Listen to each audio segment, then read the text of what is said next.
दोस्तों, आपके अपने YouTube चैनल एग्जाम फास्ट में स्वागत है। मैं संदीप सर आज आप लोगों को करंट अफेयर्स की बेहतरीन कक्षा देने जा रहा हूं, जो कि काफ़ी महत्वपूर्ण है। ये क्लास आपके करंट अफेयर्स के लिए अब लगभग 2 दिन पर आप लोगों को जो है करंट अफेयर्स रेगुलर बनाए जाएंगे, जो कि प्रत्येक 2 दिन पर वीडियो अपलोड किया जाएगा। आप उसको अपडेट करते रहिएगा। काफ़ी ज़्यादा नहीं, उतना ही करंट अफेयर्स काफ़ी है। ठीक है, तो चलिए हम लोग आते हैं। यहाँ पर देखिएगा, कह सकते हैं हाल ही में पाक ने किस देश की मदद से अंतरिक्ष में पाकसेट एम जो है फर्स्ट एक उपग्रह लॉन्च किया है। याद रखिएगा, वो स्वयं जो है ना करके किसी देश की मदद से ऐसा किया है। एक अंतरिक्ष उपग्रह, पाकिस्तान जो भी उपग्रह वगैरह लॉन्च करता है वो भारत के लिए बहुत इंपॉर्टेंट होता है। तो यहाँ पर देखिएगा, यहाँ से आपके कंपटीशन में क्वेश्चन दे सकते हैं। ये पाकिस्तान द्वारा जो है लॉन्च किया गया है। ये किसके सहयोग से लॉन्च किया गया है? तो ये क्या हो जाएगा, चीन के सहयोग से। देखिए यही है पॉक्सेट एम। देखिए पॉक्सेट एम फर्स्ट।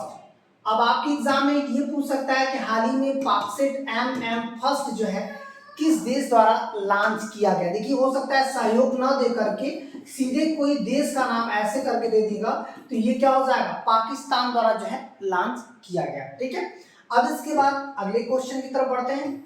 अगला क्वेश्चन देखिएगा, यहां पर हो जाएगा कि किस राज्य सरकार द्वारा जो है वायु प्रदूषण को से निपटने के लिए 10,000 जो है करोड़ रुपए का एक परियोजना की शुरुआत की है। 10,000 करोड़ रुपए का। तो ये कौन सा राज्य सरकार है? पंजाब, हरियाणा, मध्य प्रदेश या छत्तीसगढ़? तो याद रखिएगा, ये हो जाएगा आपका हरियाणा। हरियाणा ने वन मित्र भी चलाया है, जैसे आपका वन मित्र। ये जो वन मित्र है ये भी क्या है, पेड़ पौधों को ज्यादा से ज्यादा लगाना था वायु प्रदूषण से निपटने के लिए। इसका मतलब है पेड़ों को भी लगाना। इस तरह का प्रोग्राम जो है वन मित्र नामक प्रोग्राम जो चलाया था वो हरियाणा सरकार द्वारा चलाया गया था। वायु प्रदूषण से निपटने के लिए अपने जो है काफी बड़ा बजट इस परियोजना पर लॉन्च किया है। 10,000 करोड़ रुपए का जो है ऐसा किया है। ये हरियाणा राज्य है। यहां से इस तरह का क्वेश्चन दे सकता है। ठीक है, चलिए और आगे बढ़ते हैं। अगला क्वेश्चन देखिएगा, यहां पर दे रहा है किस आईआईटी संस्थान द्वारा जो है अग्नि बचाव सहायक ड्रोन। याद रखिएगा, अग्नि को लेकर इस समय कई राज्यों में अलर्ट भी है। इसका मतलब है कि जब गर्मी के दिनों में आता है तो वहां पर कई राज्यों में जंगल में आग लग जाती है, जिससे हजारों जो है बेगुनाह जानवर जल करके खाक हो जाते हैं। बहुत सारी वनस्पतियों को काफी नुकसान पहुंचता है। ऐसे में जो है देखते हुए अभी एक आईआईटी संस्थान ने एक अग्नि जो है सहायक ड्रोन विकसित किया है। अग्नि सहायक ड्रोन, ताकि यदि आग लग जाती है तो वहां पर सहायता भी पहुंचाएगा, वहां का पूरे एरिया का जो है इमेज भेजेगा, ताकि वहां पर आसानी से कंट्रोल किया जा सके। यह सहायक ड्रोन जो है किस आईआईटी संस्थान द्वारा भेजा गया? तो ये हो जाएगा आईआईटी धारवाड़। आईआईटी धारवाड़ द्वारा जो है इस तरह का जो है बनाया गया है। ठीक है, और वहीं यदि हम लोग पूछ दें कि उत्तर प्रदेश सरकार द्वारा आपदा प्रबंधन के लिए किस आईआईटी के साथ समझौता हुआ? उत्तर प्रदेश सरकार द्वारा, यदि यहाँ पर ऐसे पूछ दे सरकार द्वारा आपदा प्रबंधन को लेकर, ये देखिएगा आपदा प्रबंधन को लेकर किस आईआईटी संस्थान, ये देखिए किस आईआईटी संस्थान से समझौता हुआ। यदि ऐसा क्वेश्चन हो जाएगा तो ये क्वेश्चन जो है बहुत इंपॉर्टेंट होगा आपके एग्जाम की दृष्टि से, कि उत्तर प्रदेश सरकार द्वारा जो है आपदा प्रबंधन, मतलब चाहे वो बाढ़ हो, चाहे आग लगे या कुछ भी, आपदा प्रबंधन को लेकर के किस आईआईटी संस्थान से एक समझौता पर ज्ञापन पर हस्ताक्षर किया? तो ये हो जाएगा आईआईटी रुड़की। यहाँ पर देखिए आईआईटी रुड़की हो जाएगा। तो ऐसा भी क्वेश्चन आपके एग्जाम में पूछा जा सकता है। तो ये बहुत ही इंपॉर्टेंट क्वेश्चन होगा, आपके इंपॉर्टेंट क्वेश्चन है, ये कलेक्शन कर लीजिएगा, उत्तर प्रदेश विशेष में पूछा जा सकता है। ठीक है, चलिए और आगे बढ़ते हैं अगले क्वेश्चन की तरफ। अगला क्वेश्चन है कि हाल ही में जो है आयरन ड्रोन स्क्वाड कोड नाम का एक ऑपरेशन चलाया गया। आयरन ड्रोन स्क्वाड कोड जो है ये एक ऐसा कह सकते हैं कि ऑपरेशन चलाया गया जो वहां पर अपने दुश्मनों को पूरी तरह से तहस नहस कर देना था। यह कौन सा एक जो है देश चलाया था? ये यूक्रेन है, इजराइल है, उत्तरी कोरिया है। यहाँ पर क्या हो जाएगा, इजराइल ने हमास के विरुद्ध ऐसा किया था। इजराइल ने पूरी तरह से हमास को समाप्त करने के लिए। देखिए ये ऑपरेशन आयरन जो है स्क्वाड कोड जो चलाया गया था, ये हमास को पूरी तरह से समाप्त करने के लिए, मतलब अब इसमें कोई भी बचेगा नहीं। ऐसी घटनाओं मतलब ऐसी स्थितियों को जो है वहां के कह सकते हैं प्रधानमंत्री नेतन्याहू के ऊपर जो है इसी वजह से जो है वारंट जारी हुआ, ताकि बेगुनाह लोगों की ज़्यादा से ज़्यादा ये मौत के घाट उतार दे रहे हैं इस ऑपरेशन की वजह से। तो यहाँ पर देखिएगा ये इंटरनेशनल काफ़ी चर्चा में रहा, यहाँ तक कि यूएन भी इसका बहुत बड़ा विरोध भी किया था, यूएन का प्रतिरोध भी था। तो सब मिलाकर के ये क्वेश्चन इसकी वजह से बहुत इंपॉर्टेंट माना जाएगा आपकी परीक्षा की दृष्टि से, ठीक है। तो इसको भी आप ध्यान दीजिएगा, ऐसा क्वेश्चन आपके एग्जाम में पूछे जा सकते हैं। चलिए और आगे बढ़ते हैं। यहाँ पर देखिएगा इस बार का जो लोकसभा चुनाव था उसमें एक ऐसे लोकसभा क्षेत्र में नोटा के रिकॉर्ड उठ पड़े जो कि अभी तक नोटा के इतिहास में ऐसा नहीं हुआ था, ठीक है। तो यहाँ पर लोकसभा चुनाव, ये देखिएगा लोकसभा 2024 की बात करें तो लोकसभा 2024 में ये कौन सा राज्य रहा जहां पे ऐसा जो है रिकॉर्ड देखने को मिला। तो हो जाएगा मध्य प्रदेश का इंदौर लोकसभा सीट थी, इंदौर लोकसभा। याद रखिएगा इंदौर लोकसभा में हुआ क्या था, एक थोड़ा सा ट्रेजेडी हो गया था।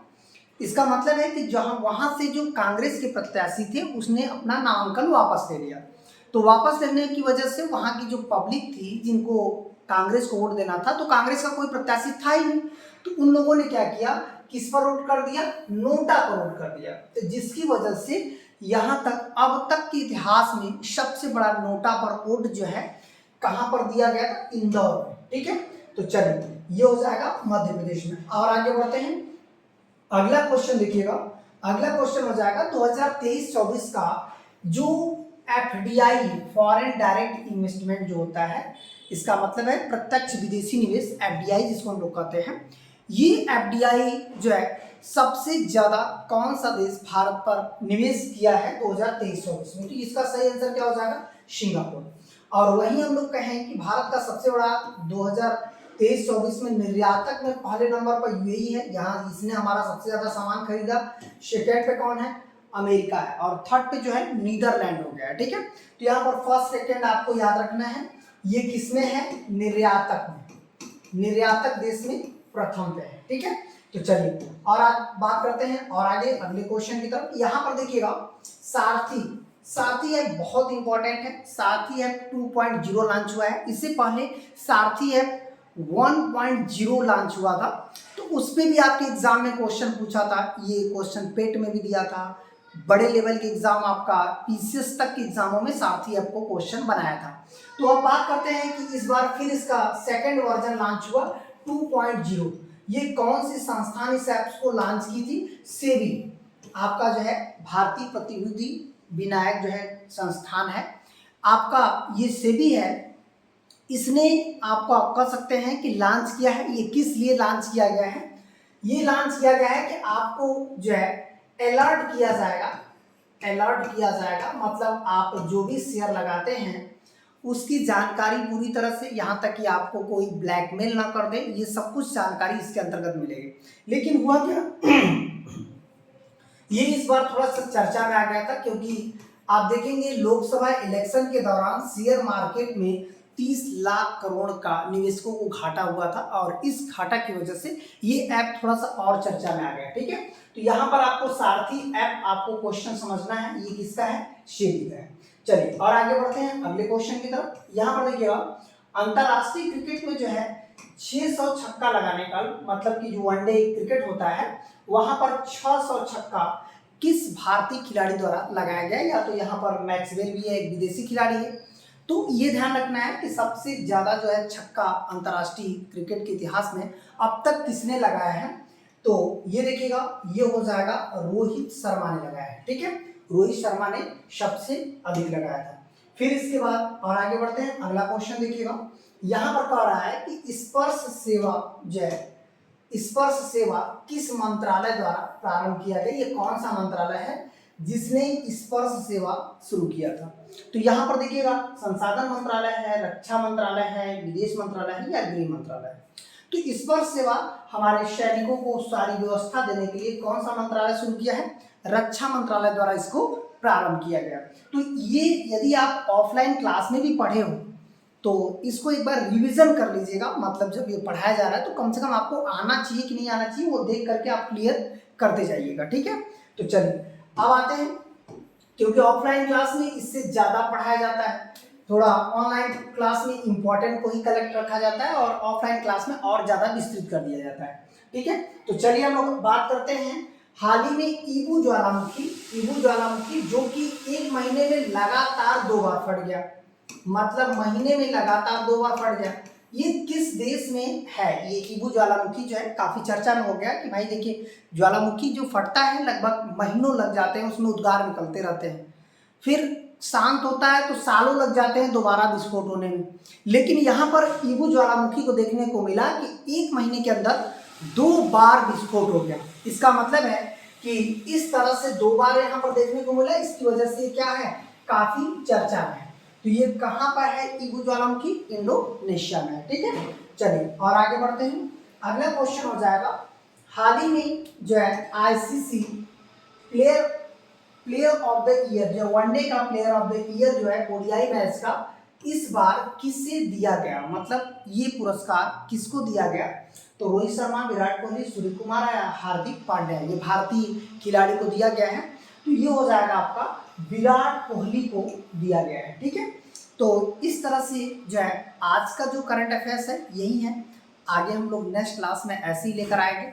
अब आपका करंट अफेयर्स लगभग रेगुलर रहेगा और ऐसी वीडियो देखने के लिए यदि इस चैनल को सब्सक्राइब नहीं किए हैं तो सब्सक्राइब कर लीजिएगा, ठीक है, और ज़्यादा से ज़्यादा शेयर करिएगा। धन्यवाद।